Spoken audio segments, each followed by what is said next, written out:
And blessed to be a part of your day. Kevin Miller in the morning here. Phone number is 580-5436, 580-KIDO.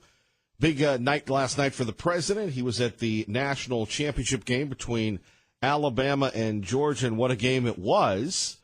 Regardless of that, it was great to see the president on the field getting a huge round of applause from the fans at the Georgia Dome or at the Mercedes-Benz Stadium. It was simply amazing.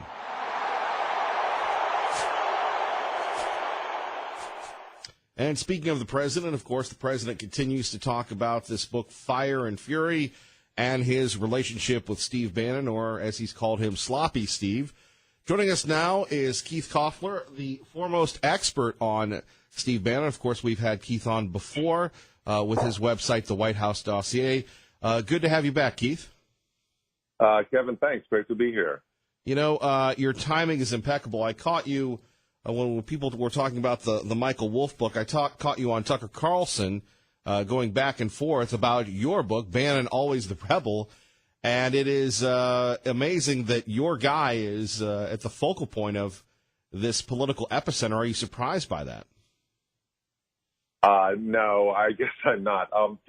He's just sort of relentlessly in the middle of things somehow. You know, but what he did obviously here with this book is I think he pushed too hard. I think that, you know, they got into the White House. He was excited. He felt that it was history in the making. And he, you know, he's a brilliant guy, but he pretty stupidly brought this journalist in to kind of chronicle what was going on at the White House and the big changes that they were going to make. And it's completely backfired on him and blown up in his face. And now, you know, this person has recorded all kinds of things, some of which may be inaccurate or likely inaccurate, and a lot of comments that were critical of the president, and it's just turned into a mess for him. But he always pushes. I'm not surprised that he ended up doing something like this. Well, you know, it's funny, Keith, you take a look at it, and we've done this in our lives many times. It seemed like a good idea at the time. Right. Famous phrase. So let's get back to Steve Bannon. Obviously, as you said, this was a bad call at the line of scrimmage, but you would think someone so intelligent, someone so self-made wouldn't make this mistake. What in your book, Bannon, Always the Rebel, can you go back to his background that might cause him, as you said, to push too hard? Yeah, that's a very good question. I think that he is someone who can be a little bit impulsive. You know, he is very savvy and a smart operator, but I think that he, you know, can go overboard. The other thing is, I mean, some of the things that he's quoted as saying that got him into trouble here. For example, the Donald Trump Jr. meeting with the Russian with this Russian attorney. I think, you know, one of the things Bannon just really hates is stupid, you know, like dumb things. And this was just a very dumb meeting to have with someone who clearly has ties to the Russian government. And ironically, Bannon's getting in a lot of trouble for it. But his frustration was really born of defending the president, because he feels that the president's own son jeopardized him by exposing him to these potential charges of collusion with the Russians by having this meeting. The problem is, though, that he went after the president's son and called him unpatriotic and even potentially treasonous, and that's a bad idea. It is a bad idea, but Keith, let's continue on with Bannon. Where does he go from here? Apparently the Mercers, big money folks behind Ted Cruz, and then Donald Trump have said they're going to distance themselves from him. Did you believe the rumors that Bannon was starting his own possible presidential campaign? It seems pretty far-fetched. Yeah, it certainly seems far-fetched, especially at this point. I think that he probably will remain in control of Breitbart. He seems to have lost financing from the Mercers, but he'll probably remain in control of his website, which will still give him a strong power base and a strong connection, I think, to the populist movement. You know, the problem for Trump here is that because he's not talking to Bannon anymore, at least for now, you know, you never know, it could change with Trump.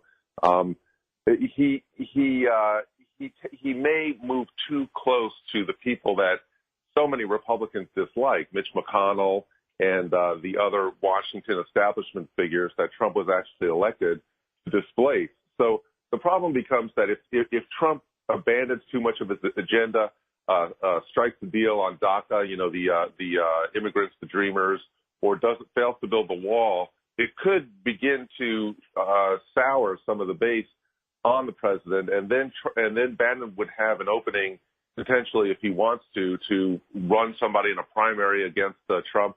I wouldn't rule out that he would do it himself, but at this point, of course, it looks like an unlikely circumstance. You know, Keith, as someone who works in the White House, you have your website about the White House. As someone who is close to a guy like Steve Bannon, always the rebel, the White House dossier here at KIDO Talk Radio. Why in the world would anybody let the wolf into the hen house, if you will? We all know, I mean, they all have files on people. I mean, the file on you has to be, pretty thick as well. I mean, Michael Wolff is no friend of Trump. Yeah, I like that phrase. That the wolf into the hen house is exactly right. I may have to steal that from you if you don't mind. Sure. At some point. I think it's a testimony to the chaos at the beginning of the administration. This is something. I mean, Bannon was relatively new. He'd been doing journalism and he did a lot of documentaries and he was kind of an advocate. So he was a little bit new to the political scene, even though he helped elect the president. But really, Reince Priebus is a veteran of Washington. He as chief of staff, should have put his foot down and said, no, we cannot have a journalist, especially one who has a reputation for not being thoroughly trustworthy, lurking around the West Wing. I think it's just a testimony to the chaos that reigned in the early days of the Trump White House. And of course, Bannon, also is responsible. He certainly should have been smart enough to see this coming. But really, Reince Priebus, I just cannot fathom why he would, as chief of staff, allow something like this to happen. Well, Keith, let's go behind the numbers here for us here at KIDO Talk Radio. How do you get access? How did you get access to Steve Bannon? The government types I've been around look at the press with distrust and disgust, and that's usually on Fridays when they're in a good mood, sir. Yeah, maybe that speaks to some of his impulsiveness. I was a little bit surprised he talked to me as much as he did, but I think he knew my reputation. I mean, I'm a conservative journalist. I think he understood that the book was not going to be a hit job on him. And, I spoke to, it wasn't clear that I would get him, but I spoke to some of his associates. And, the main point of the book was to try to go through his biography, but also explain his thinking, what his ideology is, this sort of populist nationalist ideology where he's trying to bring the working class into the Republican Party. He's conservative, but with a couple of twists. I mean, he's not as pro-immigration as, for example, the Chamber of Commerce, which wants a lot of cheap labor to come into the United States. So he's, strong on controlling immigration, but also these foreign trade deals he feels undermines average workers and the middle class. So the idea in the book was to really try to explain what his thinking is and what he's trying to do. I think once he understood that, we got talking, and we actually ended up talking for about 10 hours for the book. So, I got to know him pretty well, and it was he's quite a fascinating guy. Well, then let me hit you with this. How does he recover? Yeah, I think he probably needs to lay low a little bit at this point.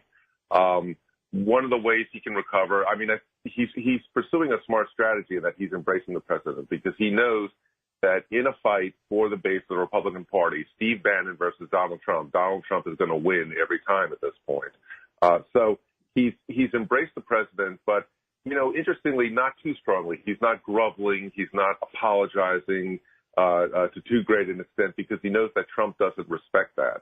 And so I think there's every chance, the Trump interviewed Mitt Romney to be Secretary of State after Romney trashed him in the most vicious terms during the campaign. So I think there's every chance that Trump and Bannon will begin talking again and resume a relationship by all accounts that I've heard, they liked each other extraordinarily much. They're very sort of similar personalities, very salty, down to earth. They can be very funny guys, and they enjoyed each other's company. So I think as long, and these things fade away. I mean, Bannon has had the damage, but if he kind of lays low and just continues to embrace the president, I think eventually, to some extent, his problems can just go away a little bit on their own. Keith Koffler joining us, author of Bannon, Always the Rebel. Also, you can catch him at WhiteHouseDossier.com. Kevin Miller in the morning on KIDO Talk Radio. What's it like, going into the press office, working with those folks, our friend John Decker, who we talk to 3 or 4 times a week? I mean, how has Sarah Sanders changed the element? A big difference from what we've had in previous administrations during the daily briefing. Yeah, it is. Yeah, John's a very good guy. I work with him over there. The daily briefing has become very different under Sanders. It's very short. Josh Earnest would go on and on he was the press secretary for Obama, would go on and on for about 45 minutes to an hour every day in these briefings. But I'm not sure that he actually said much more than Sanders said. He just kind of stood there spinning and saying a lot of things that you already knew. And Sanders tends to give short answers, dispense with the questions pretty quickly. And I don't think she gives much less information doing that than other press secretaries have. All press secretaries basically can control the room if they want to, and she's doing a very good job of that. They answer the questions they want to, they give information that they want, and they don't have to answer any question. They can just, deliver statements and avoid questions. And she's done that very well, and she provides a certain amount of information. But I've never seen briefings that are that short. They can be 18, 19 minutes sometimes. I've never seen anything quite like that. Keith, finally, what do you think is next for Bannon? Well, let me give you 2 parts here. Let me rephrase that. How does he get along? Could you explain his relationship with Breitbart, how he came from kind of an outside documentary guy to being the guy, and his interaction with those 30-something knowledgeable, 20-something, 30-something passionate, knowledgeable millennials that run that place? Yeah, that's a very good question. He started out, he made a lot of money out in California, basically in the film business doing deals. And then he did a lot of documentaries. So he started out with the Tea Party, which is what he was really advocating initially, mostly with documentaries and so forth. He became friends with Andrew Breitbart because Breitbart attended a screening of one of his documentaries, and he told me came up from behind him and squeezed him like a grape. He's a strong guy, and they got to know each other. And so he became part of the Tea Party movement along with Breitbart, and eventually helped Andrew Breitbart with his website, getting it started and increasing its popularity. And then when Breitbart tragically died, he took over. And what Bannon did, I think, was he combined the business skills that he had developed out in California with his strong political passions, and just made a very exciting, eventful website that was just a click magnet. He really drove that website to the popularity that it has now. And you're right, he has this uncanny ability. He seems to deal very well with 20-somethings and 30-somethings because I think what it is that he shares their passion. He is extraordinarily passionate about his beliefs, and so are young people. And so he kind of, in a way, lacks the cynicism that a lot of older people have. And I think that may be what his connection is to the people who are staffers at a place like Breitbart. Keith, we appreciate it. We urge people to go out and get your book, Bannon, Always the Rebel. Anything we should be looking out for coming out of Washington this week? I think this week, we have, it's interesting. Trump is meeting today with some Democrats on immigration. So, we'll see what comes out of that.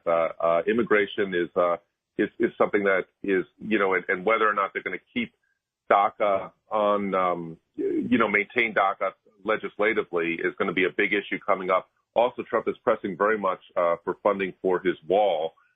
for the wall with Mexico, and we'll see that as part of the budget debate. There'll be a lot of talk about that this week. Keith Koffler, we appreciate you. Thank you, sir. Thank you very much. All right, Keith Koffler, always a pleasure. Bannon, always the rebel. Two things going on, 580-5436, 580-KIDO. Yesterday was the final state of the state, and the charges were dismissed against Cliven Bundy and his sons. We'll give you the details next, 580-5436, 580-KIDO. You're listening to Kevin Miller on KIDO Talk Radio. This comes after a mistrial was declared last month. 13 Action News reporter Tom George has the details from today's ruling. You can see the crowd here of dozens of supporters all waiting for the moment when Cliven Bundy finally walked out of those courthouse doors a free man after nearly 2 years in jail. For Cliven Bundy, his two sons, and another militia member, today's ruling finally puts to rest a case stemming from an armed standoff in Bunkerville with federal agents in 2014 that started over the Bundys' cattle grazing on federal lands and led to charges of conspiracy and threatening federal officers. Last month, the case ended in a mistrial, but today the case was dismissed and can't be retried after Judge Gloria Navarro said the defendants wouldn't get a fair trial because the prosecution withheld evidence that would have helped the Bundys, including evidence of snipers and surveillance cameras. Now, next month, there is another tier to this case involving some of the other defendants, and in light of today's ruling, some of them say that they're confident that that case could be dismissed too. Tom George, 13 Action News. And there we have it from 13 Action News in Salt Lake City, in Las Vegas. Kevin Miller in the morning here at KIDO Talk Radio. I know many of you have covered the Bundy case, have urged us to do that. So there you have it. Amazing when you think about the charges that have been dismissed against Ryan Bundy, Ammon Bundy, Cliven Bundy. I have to think that the federal government will decide to punt as far as bringing people back. But here we have it dismissing the charges because the government has continued to withhold evidence that would lead to exoneration. 580-5436, 580-KIDO. So the judge said she severely criticized. Now, these are Obama prosecutors. That's right, Obama prosecutors. Willful violations of due process rights of the defendants, including failing to properly turn over evidence to their lawyers. We respect the court's ruling and will make a determination about the next appropriate steps. That is U.S. Attorney Dale Ellison of the District of Nevada in a statement released to the public. We'll get your thoughts in a minute. Traffic and weather together. And here we are. How do you put any type of sentence of a statement on this? So the judge has released the Bundys, has said that the government has, willfully withheld evidence, which brings true all the allegations that we've heard forever on KIDO Talk Radio. And as I said before, it is a God thing. It is divine intervention because the Bundys were done. And now hopefully they can go back to their families. Hopefully the government will move on. Many people will say, well, no, they broke the law. They should be held accountable, right? They should be held accountable. Well, I think they have. Being in prison without any type of parole, without any type of bail, that's the word I was looking for. And to be put in solitary confinement, to have the guards go after them? Come on. Cindy in Caldwell, good morning. You're on KIDO Talk Radio with Kevin Miller. Hey, good morning, Kevin. Good for you. You always sound like you're wide awake there, and I'm on my second cup of coffee trying to think how I can articulate and just I'm just rejoicing this morning. You know, God's mercies are new every morning, and last night at 9:30, I was practically in tears when I heard, and I'm not jumping around the stations, but even for someone to say who's very well respected, I'll just put it that way, that he saw this as, one, a judge who acted on facts. I would say her conscience was brought into that. A sociologist, Victor Mafredo, would say, when a judge goes into court, go figure, that's why they judge shop. They're going to kind of go where their worldview is. But I am just rejoicing this morning, for the Bundys. I've just been praying because that is, if you want to say, added to the judgment, understanding but mercy. And so just blessed today. When I wake up and hear, I like the first person you had on the air, but I'm not going to get soured about things, even our president. And even though I was totally disheartened about the response of others, because as a Christian, I know your heart can be deceitfully wicked. You can let the Trojan horse into the White House, open Pandora's box. And where people are going to go, it is according to their view. But what I'm thankful that, that judge, just like in a movie that's out there now, very interesting, like Raul Labrador. I love movies, but I love them for the redemptive value. I love them for teaching. There was a judge in a new movie that's out that also was able to evaluate, and interestingly enough, it was the FBI and the state bringing charges against this woman, but he was able to see through what would be reasonable for this family. So Yahoo and Kevin Miller, you didn't have to choose. I know you've got a button. You can turn me off anytime you want, but you also choose the stories that you report. And just like Lars Larson, I am so blessed that I don't do any of that Twitter stuff, but you can choose to bring stories with not only passion about, humans and people and families and the good that's in America, because in the proper way. So thanks, Kevin. I am just rejoicing this morning. Nothing's going to change that. And I do like that even that other very conservative person said, he noted that a reporter saw one of the family members just look up and say, thank you, God. And so that's where I'm going today. I'm going with that and rejoicing, and I do hope you find joy in your day too, Kevin. Well, you bring us joy, Cindy. Thank you. Oh, you have a blessed day, and thank you so much for never letting go of that story. When the other press wants to move on, let's just go forget about it. You didn't, Kevin. And so Yahoo for you and your station people that, obviously they have to be with you, or they can say, move on. We're just going to go do something else. So please thank your station for doing that, too. I know it's a team effort over there. So I don't know. You can thank Jeff and the Sioux for me, too. Well, I think he's asleep right now. So, okay. Well, thank you, Cindy. Okay, Kevin. Have a great day now. You too. Bye-bye. Bye, Kevin.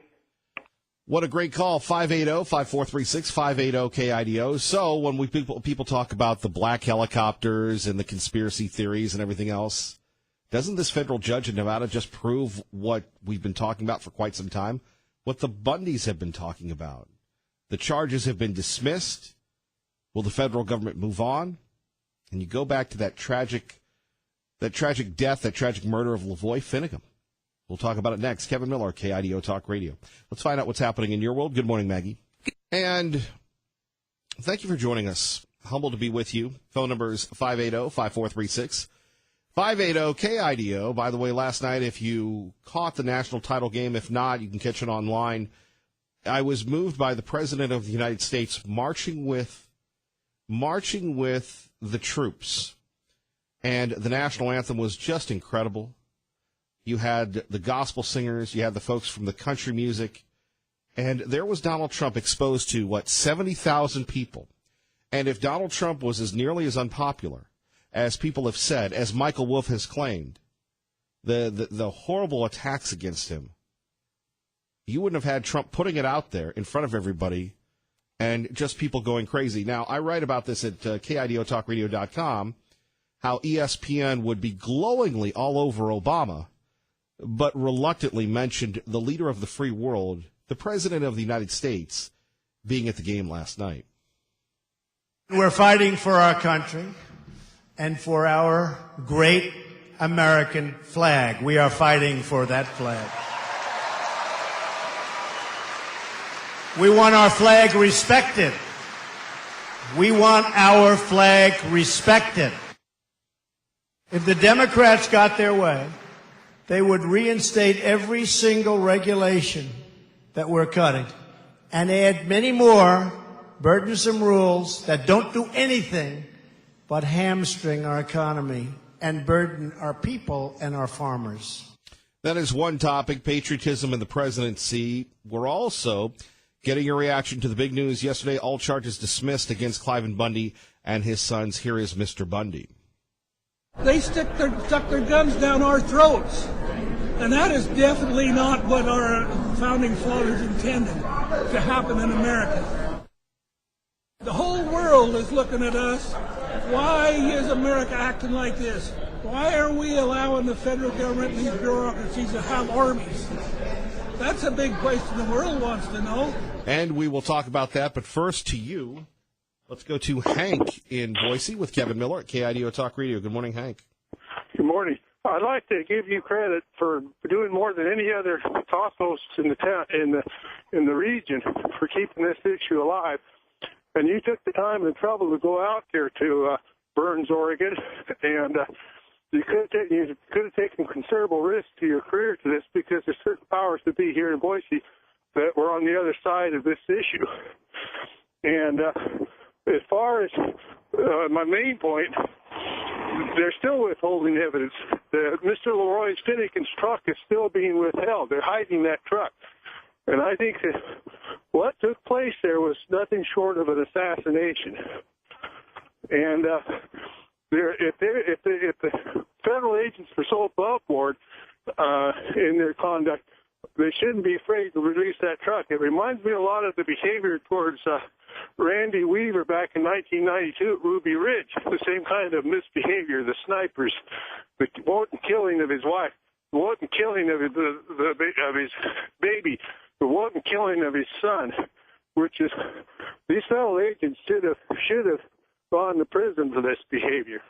It was outrageous. Well, let me jump in here for a minute. And Hank, I just want to share with you a story. It's pretty well known now that not only did we go to Burns, Oregon, but we did go to Bunkerville, and it did cost us our relationship with the Boise school system.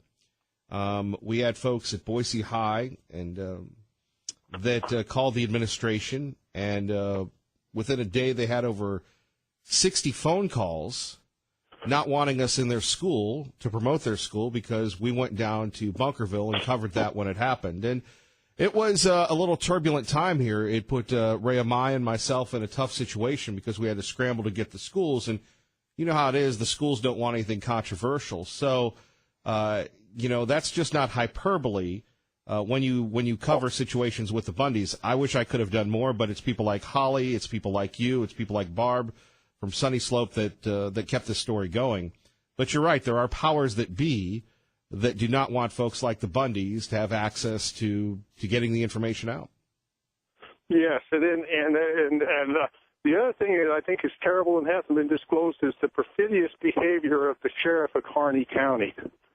I hate to say it, I'm going to say it on the air, he's a pig. The sheriff knows where his bread is buttered. Now, have you seen that documentary American Standoff? No, I haven't. You need to. I think it's on YouTube now. It's called American Standoff, and you go back to the Hammonds, and they talk about the BLM and the Hammonds, and this is what drove the Bundys to Burns, Oregon, is they charged the Hammonds with the same thing that you would charge Al Qaeda or Timothy McVeigh with, these terroristic statutes that are on the books. So you either cop a plea, or the government bankrupts you, or they send you to prison. That's what went on with the BLM with these folks. They were seeking to. They charged them. And look, it's the best documentary on this topic. It's the only one where you have these people being charged with something you would charge the Boston bombers with.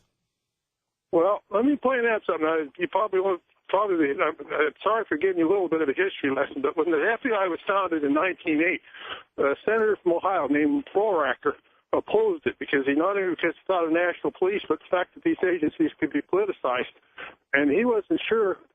And he also attacked Teddy Roosevelt for his behavior at Brownsville, where they had summarily dismissed a bunch of black troops at Brownsville over an incident which it turned out that they were innocent of. But Roosevelt turned around and literally took the whole entire company of the outfit and disgraced all these black soldiers. It took them years to get justice. And Foraker was concerned that given Teddy Roosevelt's conservation policies, and given the think that this could be the scenario for really oppressive government. And I'll tell you what, you look at those speeches over 100 years ago, 110, almost now 110 years ago that went on in the Senate. This is really far-reaching in the sense of great precedent of what's going on now. Because once these the powerful federal agencies are politicized and in the wrong hands, they really are truly dangerous. Hank, we appreciate you. Appreciate your conversation with the Lieutenant Governor yesterday. Well, thank you. And I support Fulcher. I mean, not Fulcher, but Raul for this race.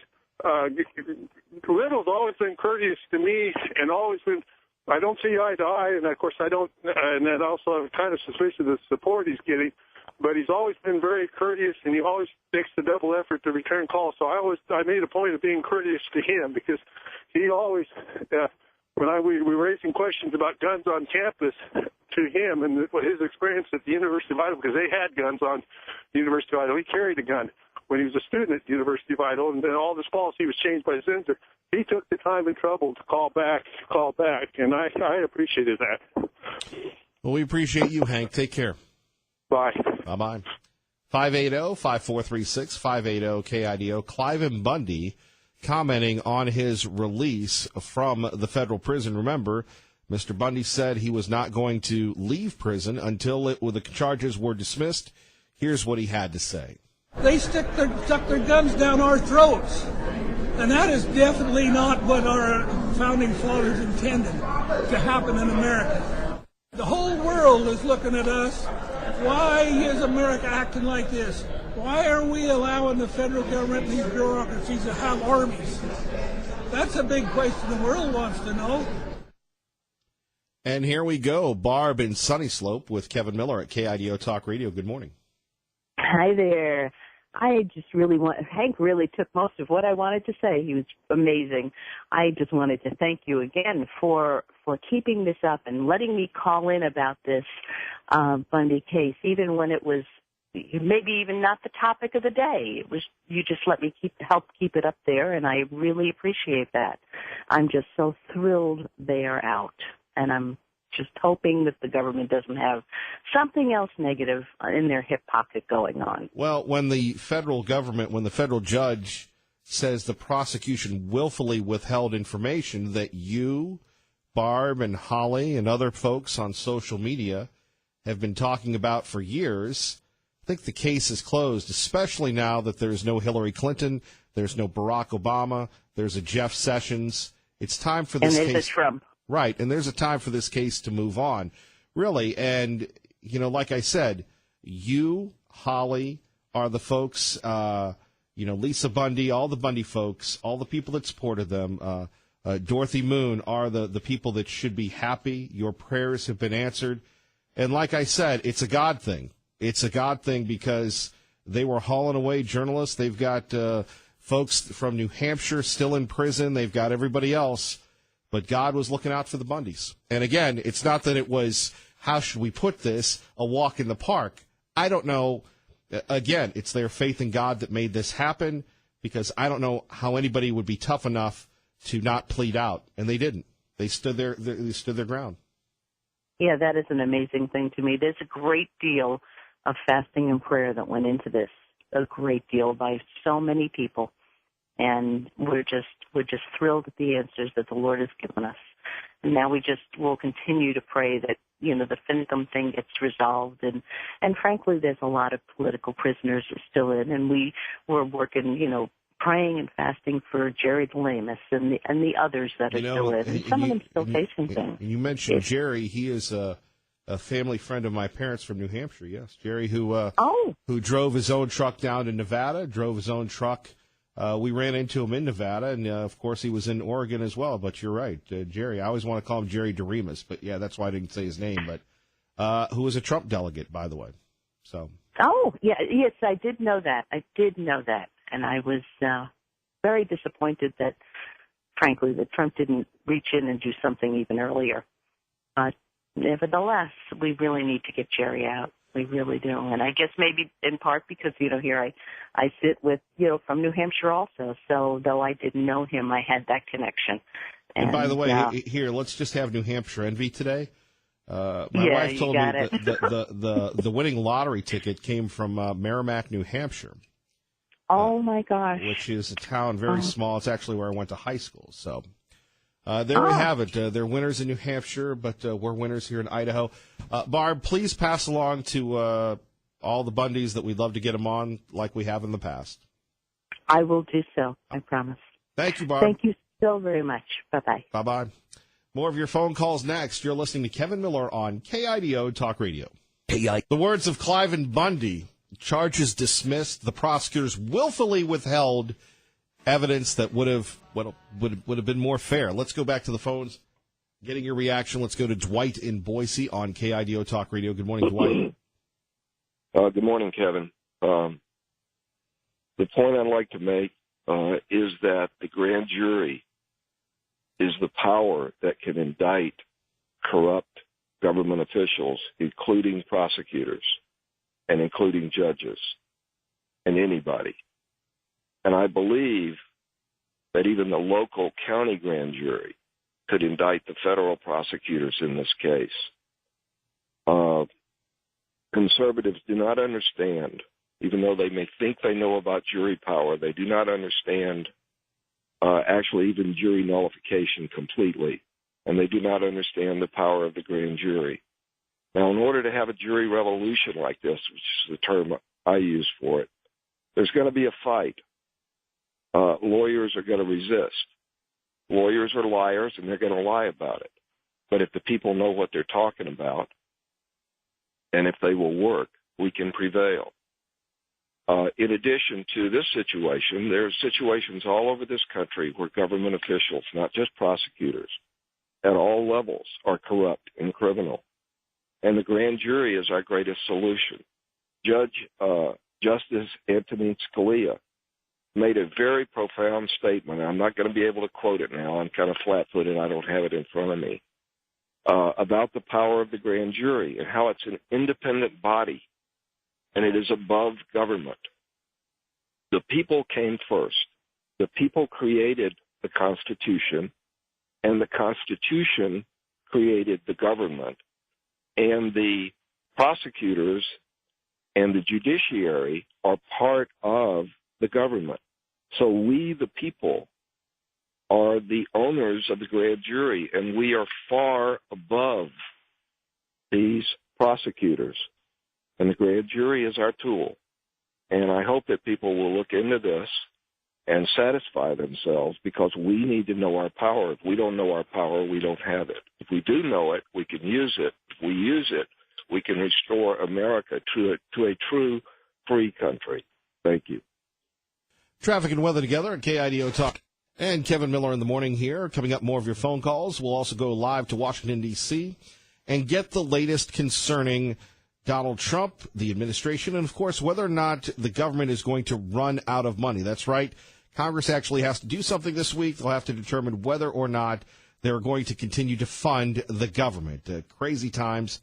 And, again, last night it was just such a spectacle watching the President of the United States go on to the Mercedes-Benz Stadium, the indoor stadium, not to be confused with the one in New Orleans, but the one in Atlanta, Georgia, and out there with the troops singing the national anthem. Can't remember the last time we've had a president show his patriotism, show his support for the troops as much as Donald Trump has done while under fire, while under siege. Truly, truly inspiring. Fox News next on your home for Fox News on the radio, KIDO Talk Radio. Kevin Miller, good morning.